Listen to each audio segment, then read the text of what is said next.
你打开新闻，是否立刻感到胸口沉重，一种并非身体上而是存在上的疲惫？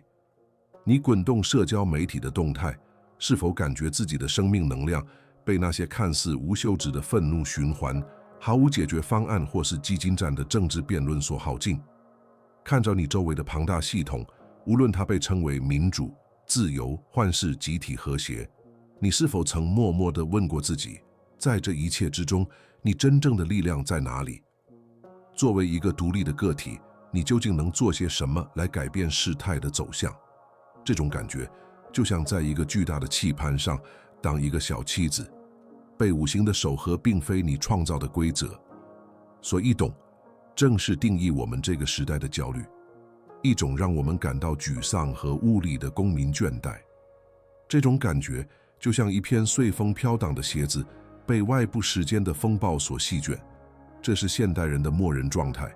我希望你知道，你的这种挫败感是完全合理的。我们被条件化地相信，内心的平静取决于下一次选举的结果、下一项法律的通过或明天报纸的头条。你在自己生活的舞台上成了一个被动的观众，你的情绪安住被数千公里之外的政客和力量的行动所挟持。你混淆了能够抱怨一切的自由与不为任何事物所动的真正自由。外部的混乱入侵了你的内心灵的平安营扎寨，而你已习惯了像囚犯一样活在自己内心。但这种情况并非你的最终判决，它只是你的起点。这个视频不会再给你提供一个政治观点来增加噪音，它将给你带来更强大的东西，一把莫能钥匙，一种短造了数千年的心智技术，能够建立一个任何系统、政府或为基督无法摧毁的内心堡垒。我们将探索我们生活的世界中的三个伟大经济场，不是为了选择立场，而是为了理解游戏规则。然后我将教给你一个工具，它将使你不仅能够战斗，而且能够在任何一个经济场中真正自由和拥有主权。我们今天将回答的问题不是如何改变世界，而是如何在一个如其所示的世界里获得自由。在我们进入锻造你主权的熔炉之前，让我们立下第一个契约。如果这开篇的信息已经与你对清晰和力量的追求产生共鸣，请点赞以记录你在这段路程中的存在，订阅频道，以免错过我们将共同打造的任何工具。现在是第一个世纪步骤，去评论区公开宣布你转变的开始，写下我是建筑师，以确认你从今天开始建造内心堡垒的承诺。也请告诉我们，你正从那个城市和国家加入这个全球主权思想者社区。这不仅仅是一条评论，这是你第一个有意识的自我掌控行为，是你内心城堡地基的第一块砖。解决这种公民焦虑、这种无力感的方法，不在于一个新的政党或一场革命性的意识形态。解决方法更为古老、更为持久，也无限强大。我们谈论的是4多个主义，但不是你在图书馆书架上找到的布满灰尘的那种。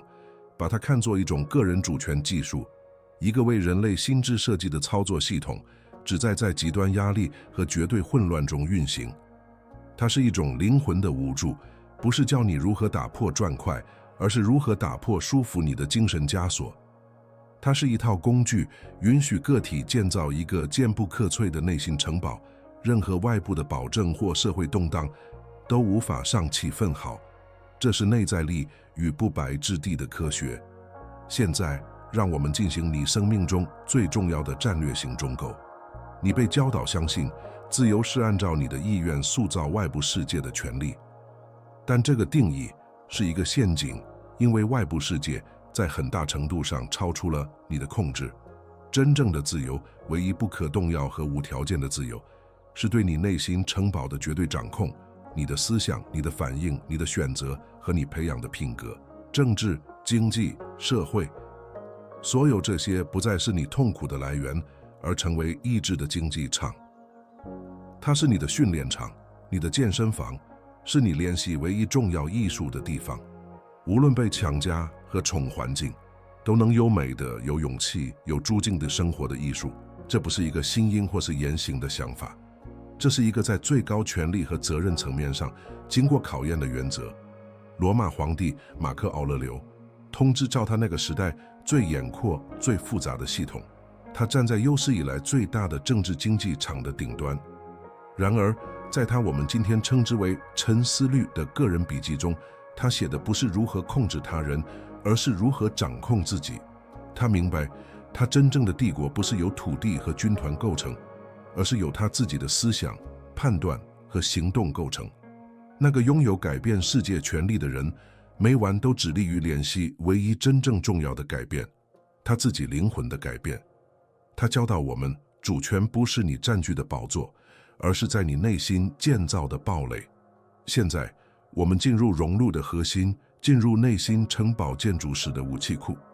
到目前为止，我们分享的想法是地图，但接下来的内容是你将用来多会助权的工具和武器。这不是一份技巧清单，这是一个分为4个基本记录的训练计划，每一个都是你内心堡垒建设的支柱，是在一支竞技场中实践的技能。请密切注意，因为你现在将学到的不仅是哲学，更是一份通往无条件自由的说明书。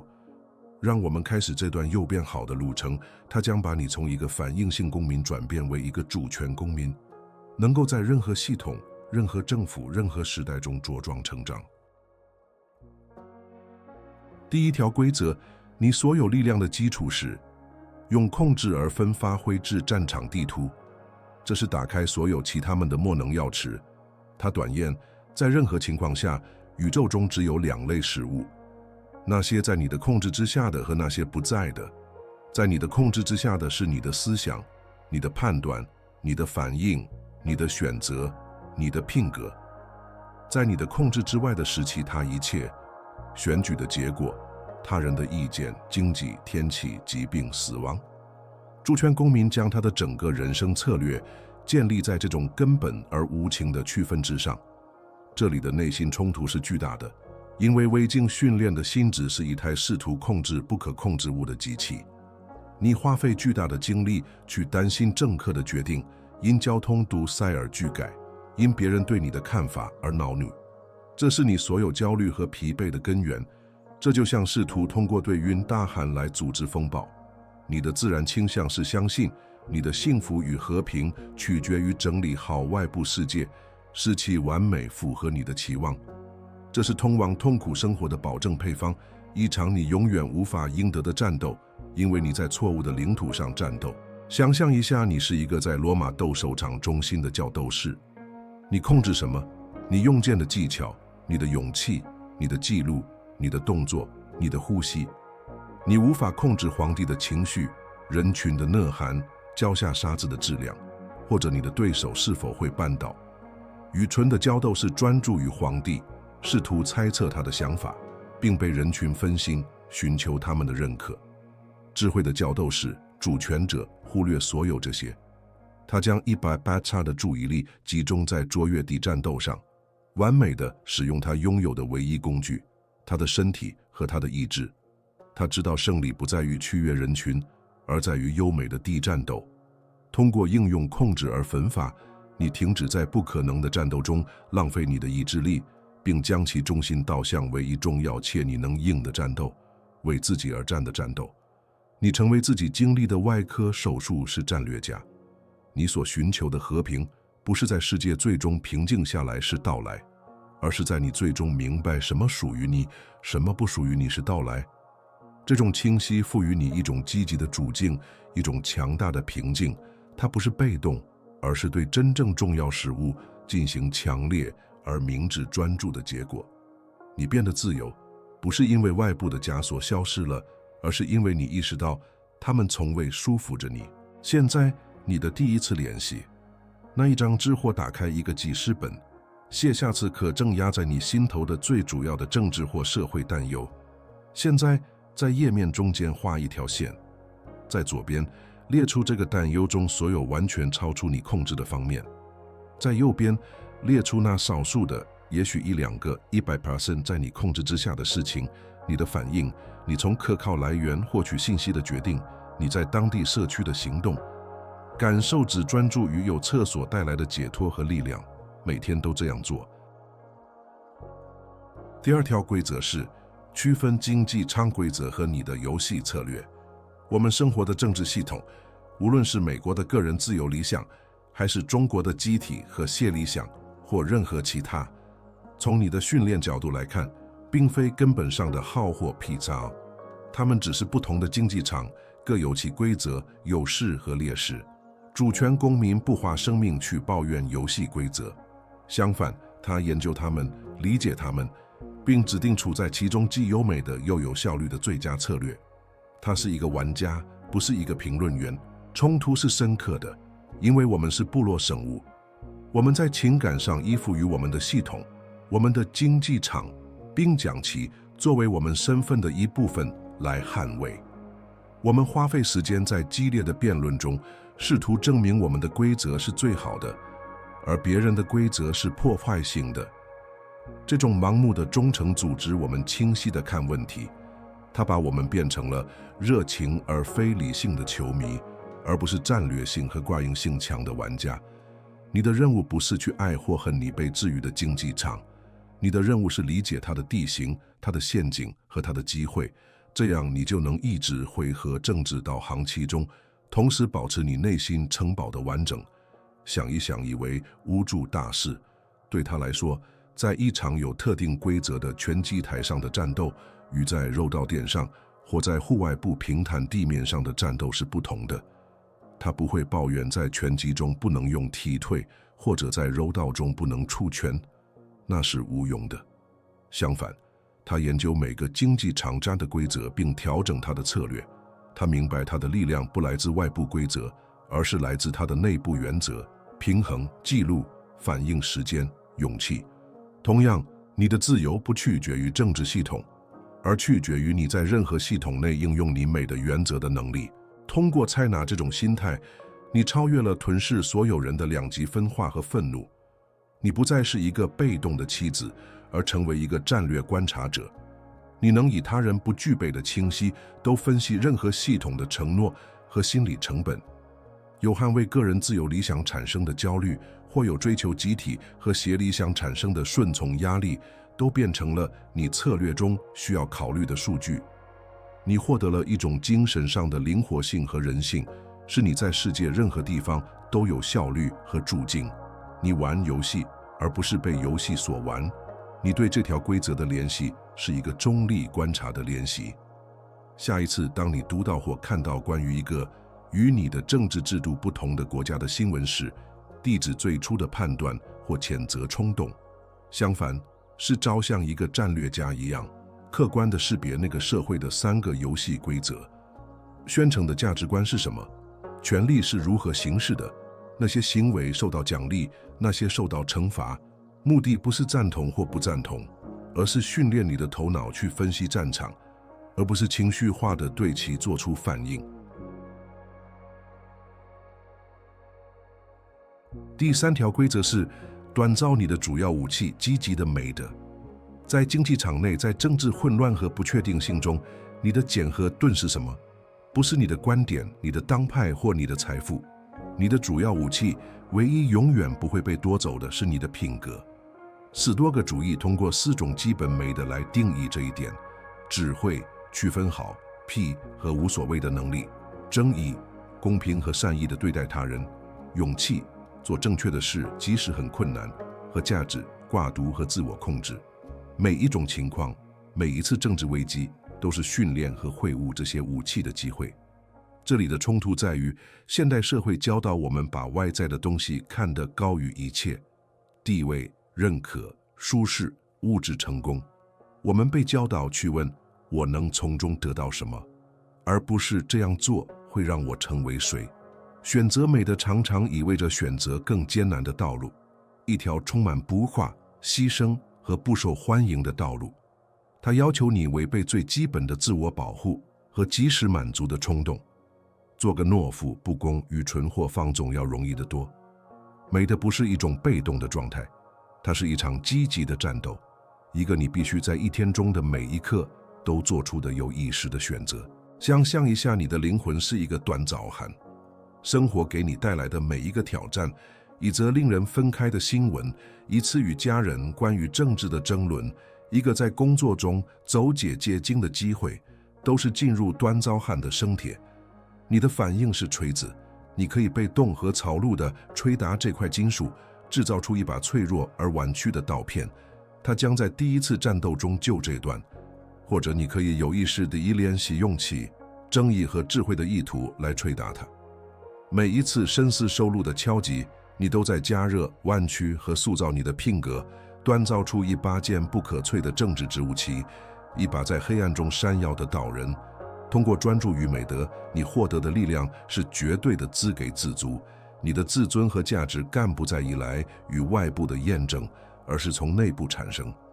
你知道，即使你输了选举、辩论或工作，只要你以最佳品格行事，你就没有失去自己。这才是真正的不败。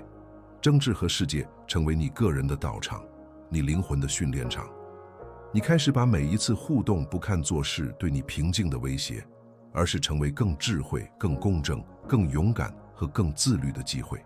你的日常短暂联系从一个简单的问题开始，在一天结束时，花2分钟反思，回顾当天的时间，特别是那些有挑战性的，然后问自己：今天我在哪里有机会练习勇气？我失败了还是成功了？我在哪里可以练习正义、指挥、自我控制？不要评判自己，只是观察。这种有意识的自我分析行为就是铁匠的锤子，这就是你如何日复一日、一锤一锤地识别弱点，并强化你品格之人的方式。第4条基本规则是掌握策略性漠不关心的艺术。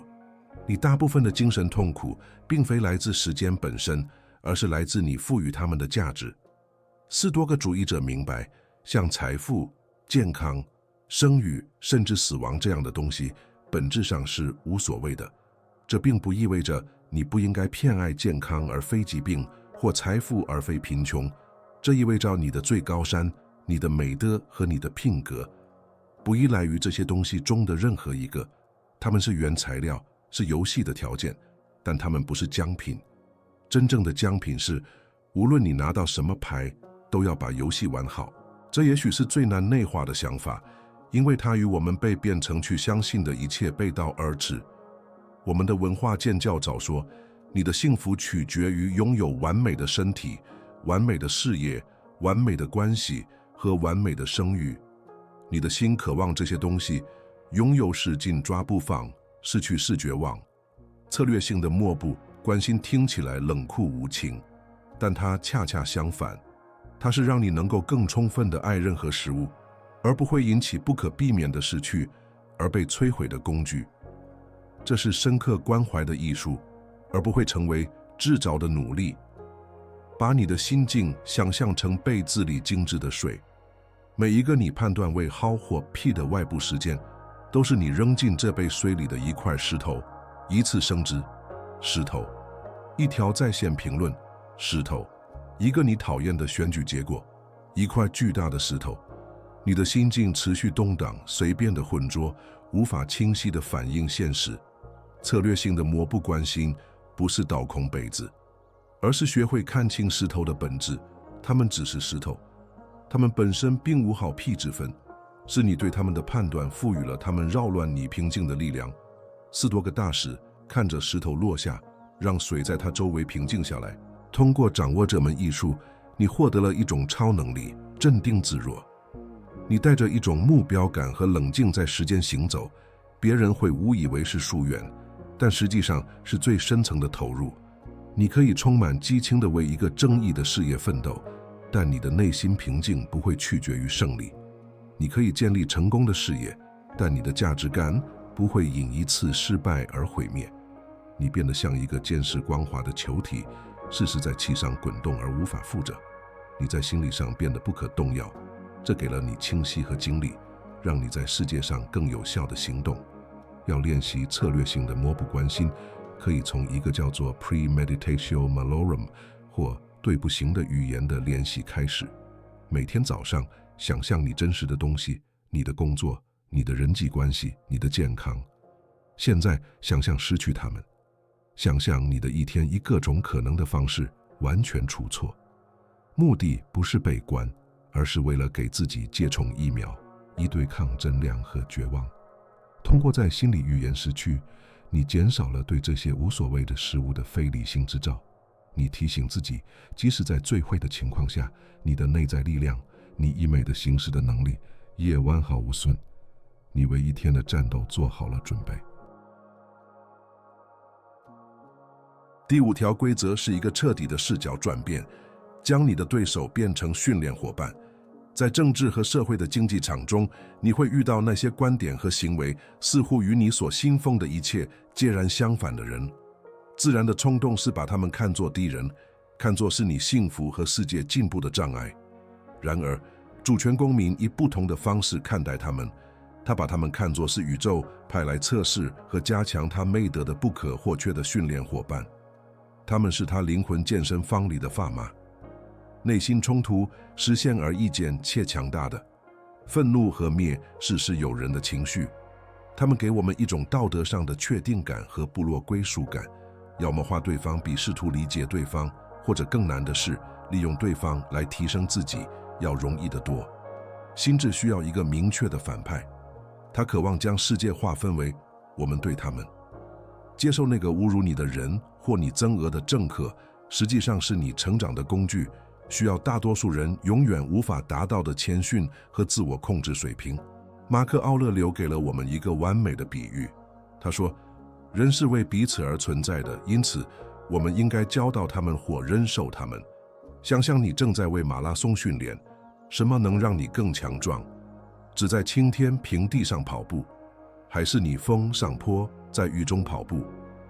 阻力才能锻炼肌肉。同样，一个粗鲁的人考验你的耐心，一个批评者考验你的人性，一个政治对手考验你保持理性和公正的能力。他们不是你的敌人，他们是你最有效的教练。最好的是，他们甚至不向你收费。通过这种心态解锁的力量，是从每一次人机互动中获益的能力。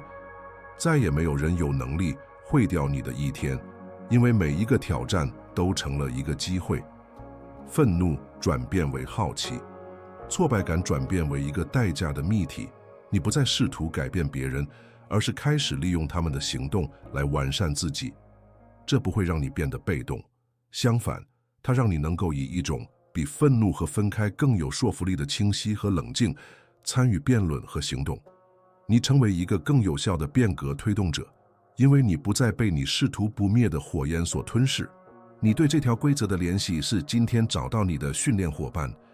想一想，在你生活或公共领域中最让你恼火或沮丧的人，不要只是感受官长的愤怒，而是停下来问自己，这个人现在给了我练习那种美德的机会，是耐心吗？是同理心吗？是以冷静捍卫我信念的勇气吗？是干脆走开的智慧吗？写下答案。通过为训练机会命名，你改变了权力的动态。你不再是跳薪的受害者，而是美德的学生。我们的训练稍作停顿。如果你读到这里，你已经展示了一种罕见的对自我掌控的承诺。你不仅仅是在看一个视频，你是在投资自己。对于那些真正认真深化这些时间，并建立自己内心城堡的人，我创建了一个名为4多个的段落的特别播放列表。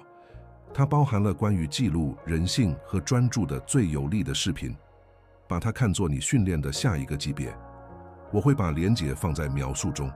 现在，让我们回到我们正在锻造的武器。第6条规则是有意识回应的秘密，保护刺激与回应之间的空间。在你身上发生的事情，一个挑衅性的头条新闻，一句攻击性的评论，一项你不同意的政策，与你的最终反应之间有一个很小的空间。在这个空间里，存在着你所有的力量和自由。反应性公民瞬间关闭了这个空间。刺激和回应是一回事，是愤怒以恐惧或焦虑的自动爆发。主权公民生活在这个空间里，他培养它，扩大它，并用它来明智地选择它的回应。冲突是神经学上的，我们的大脑被变成为即时反应，从刺激到信任和恐惧和愤怒的中心的神经通路段而快，到前额血皮层理性和判断的中心的通路更长更慢。反应是容易的，是一种反射；回应是困难的，是一种记录。它要求你对抗数千年来通过即时反应生存的进化变成。每当你反应前停顿一下，你实际上是在重新布线你的大脑回路，加强有意识回应的肌肉。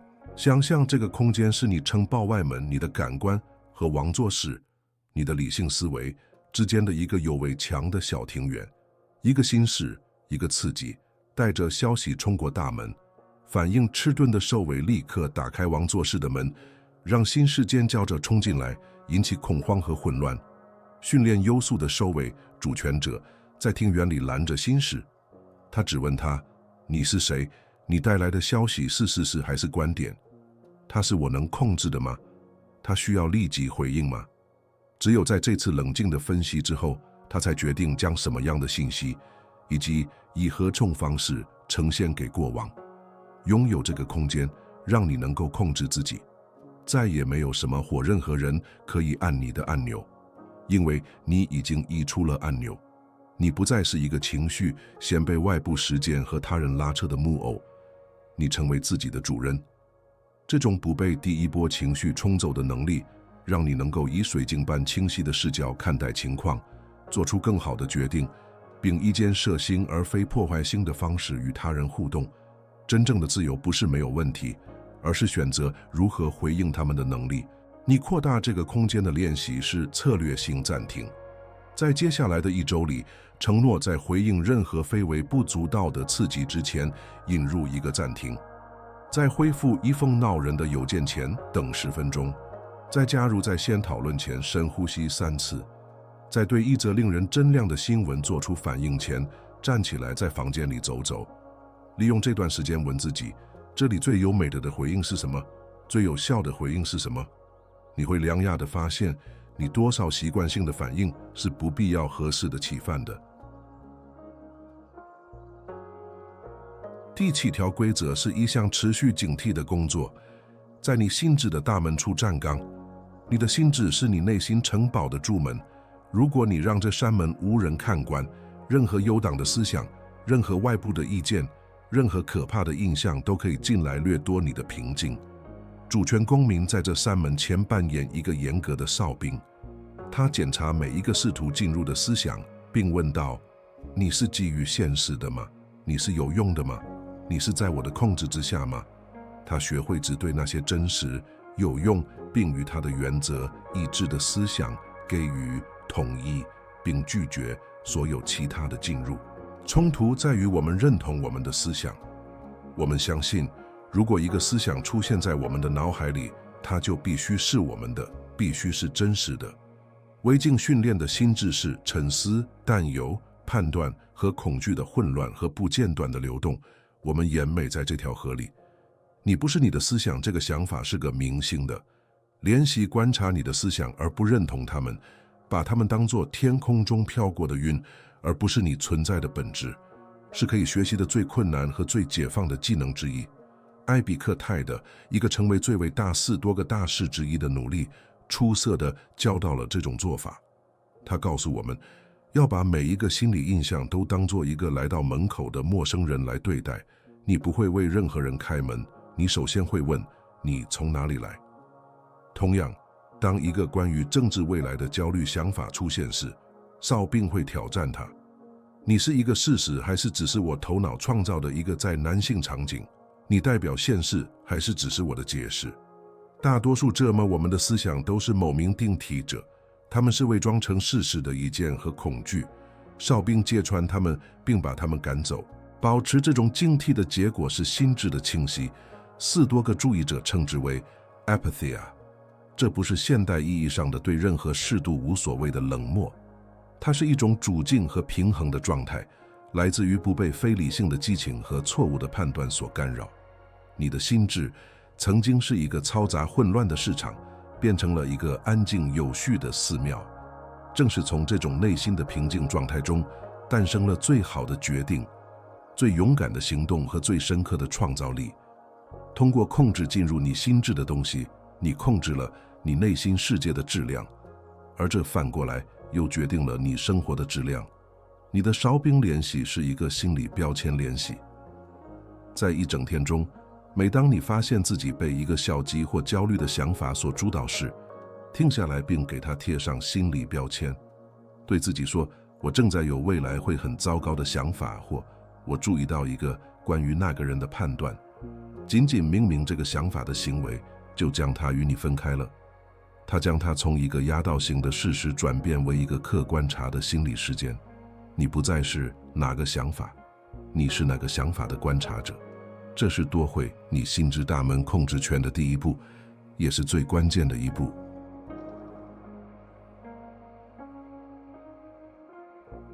第8条规则定义了你与世界的关系，以卓越履行你的职责而非智者。主权公民明白他在生活的竞技场中有角色和职责要履行。作为专业人士，作为家庭成员，作为一个国家的公民，他的任务是以他所能达到的最高美的和卓越来扮演这些角色中的每一个。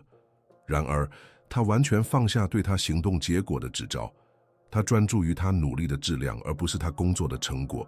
他做正确的事，不是因为他保证胜利，而是因为它是正确的事。这是一个微妙而具有挑战性的悖论。我们如何能为某世界尽全力，同时又不关心结果？冲突在于我们的自我。自我渴望外部奖励、认可、晋升、选举胜利。谢谢。当我们带着对结果的指招行动时，我们的动力变得脆弱，我们的内心平静依赖与我们无法控制的因素。如果我们得不到我们想要的，我们会感到沮丧和怨恨；如果我们得到了，我们会为可能失去它而焦虑。对结果的制造是一个监狱。想象一个10多个弓箭手，他做一切在他控制范围内的事情来射中目标。他选择最好的弓和最好的箭，他训练他的姿势、他的瞄准和他的呼吸多年。他考虑距期、风向和风力。他完美的瞄准，并以尽可能完美的方式防箭。但是在坚持开弓的那一刻，他接受结果已不在他手中。一阵意想不到的阵风可能会使他偏迟，目标可能会移动。他已经完成了他的工作。他的卓越在于射箭的行为，而不在于射中目标。通过内化这种心态，你将自己从成功和失败的情感过山车中解放出来。你在做好工作的过程中找到深刻的快乐和满足，无论之后发生什么。你可以去选举投票、参加和平康议会，在你的社区工作全心投入，然后艺术性接受任何结果，知道你已经履行了你的职责。这保护你免受那些将自己的平静与斗争结果联系在一起的许多活动，家和投入的公民所困扰的倦怠和玩世不恭。你对这条规则的联系是定义你的意图与你的期望。对于你明天最重要的人物，今晚写下你的意图是什么。例如，我的意图是做一个清晰、诚实和研究充分的演示。现在写下你的期望，例如，我期望每个人都喜欢我的老板，会表扬我，我会得到晋升。划掉期望列表，承诺将100% 的精力集中在卓越地履行你的意图上，并以平静和策略性的漠不关心接受任何结果。第9条规则将你的视角扩展到眼前之外，练习俯瞰的眼光。在政治斗争和经济场的日常焦虑中，很容易失去视角。我们的问题看起来巨大，冲突似乎是历史上最重要的。主权公民培养一种心理工具来对抗这种短视、宇宙视角或俯瞰的眼光。他训练他的心智后腿，从高空看待自己、他的问题和他的社会，就好像从太空中俯瞰一样。冲突在于，我们的大脑进化为专注于我们正前方的事物，专注于代表直接威胁或机会的事物。我们的意识像一个聚光灯，而不是一个灯塔。我们被困在自己的小叙事中，在我们的部落中，在我们的抱怨中。我们感觉我们所处的历史可是唯一重要的。联系复看的眼光需要有意识的努力超越我们的自我和我们有限的视角，将自己看作实验扩和不可理解的整体的一小部分，而不是宇宙的中心。马克·奥勒留经常使用这种技巧。他想象自己从高天之上俯瞰地球，他看到人类所有的骚动，军队兴金，农民劳作，城市兴衰，爱人相遇有分歧。从那高处看，罗马政治派别之间的争端显得渺小而短暂，他所遭受的侮辱，他所感受的焦虑，一切都所小到几乎微不足道。他提醒自己，他只是巨大舞台上的一个演员，在推场前短暂地扮演自己的角色，就像他之前和之后的所有人一样。这种练习的力量在于它产生的前辈和诸经，它不会让你在不在乎的意义上变得冷漠，而是将你从自我的保证中解放出来。你的问题失去了压倒性的重量，那些看起来生死有关的诊断，显露出不过是茶杯里的风暴。你与比你更宏大的事物相连，人类存在的长链，浩瀚的宇宙。这给了你处理经济场挑战所需的视角，让你能更平静、更智慧，甚至可能带有一丝幽默感，认识到我们人类大部分戏剧的荒谬性。你的复看眼光联系可以在任何地方进行，安静地坐3分钟，开始想象你所在的房间，然后将镜头拉远，看到建筑物，然后是你的社区、你的城市、你的国家、大陆，最后是地球，一个悬浮在太空基金中的蓝白球体。看到80亿人，每个人都有自己的希望和恐惧，过着自己的生活。保持这个画面片刻。现在，将你的意识带回到你的身体、你的呼吸，感受你对眼前问题的看法有何变化。最后，第10条也是最重要的一条规则，它将所有其他规则联系在一起，日复一日，一转一洼地建造城堡。内心主全部是你一蹴而就的目的地。没有周末研讨会或一本书能让你永远成为一个4多个主义者。内心城堡是一个获得结构，它不是通过伟大的英雄姿态建造的，而是通过日常的、持续的小行动。它是日复一日，从不间断地联系其他9条规则的结果，带着士兵的记录和工匠的耐心。冲突在于我们现代对即时满足的追求，我们想要灵丹妙药、接近、快速解决方案，对自己进行缓慢渐进和用无止境的工作的想法令人望而生畏。被这些想法激励1天或1周很容易，但当最初的热情小腿后，常规和困难就会出现。懒惰的心智总是会寻找阻力最小的路径。真正的战斗不是对抗生活中的大灾难，而是对抗每一个平凡日子的平庸和不一致。想象一座中世纪大教堂的建造，它不是在1年内建成的，它是在几代人的时间里建造的。每天，士将们都来铺设几块石头，他们中的大多数人永远不会看到工程完工。他们不是为了个人荣誉或基石的最终结果而工作，他们为一个更宏大的目标而工作，承诺在每一个小行为中都追求卓越。你的内心城堡就是你的大教堂。每当你练习控制而分法，选择美德或进行策略性暂停时，你都在铺设一块砖。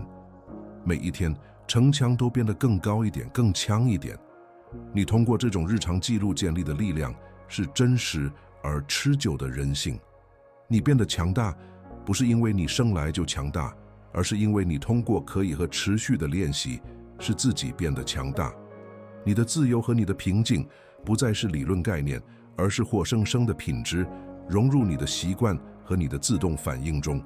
你不再需要在危机中努力保持冷静，因为冷静已成为你的默认设置。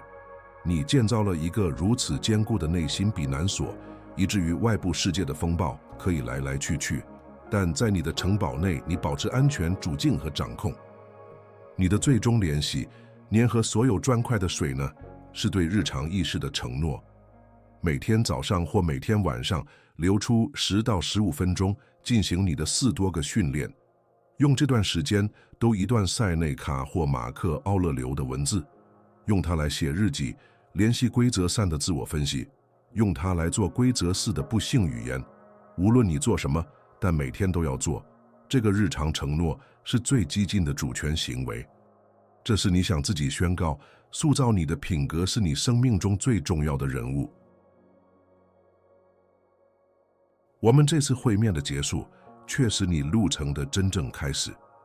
你作为一个反应性公民进入这个竞技场，一个被环境囚禁的人，你的内心平静人有头条新闻和政治周期摆布。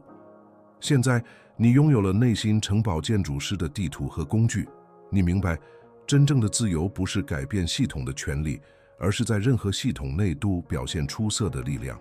我们探讨的是条规则不仅仅是指示，它们是医生的训练计划。力量不在外面，不在下一次选举的结果或他人的认可中，它一直都在里面，等待被人领。竞技场没有变，但你变了，而这改变了一切。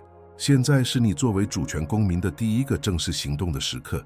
这不是一个请求，这是一个时间的邀请。去评论区发表你的内心独立宣言，用大写字母写下“我统治我自己”。感受这些词语的重量和力量。这不是给算法的评论，这是你与自己签订的合同。这是你承诺专注于你能控制的事情，并日复一日地建立你的堡垒。为了加强我们的社区，添加第2个生命。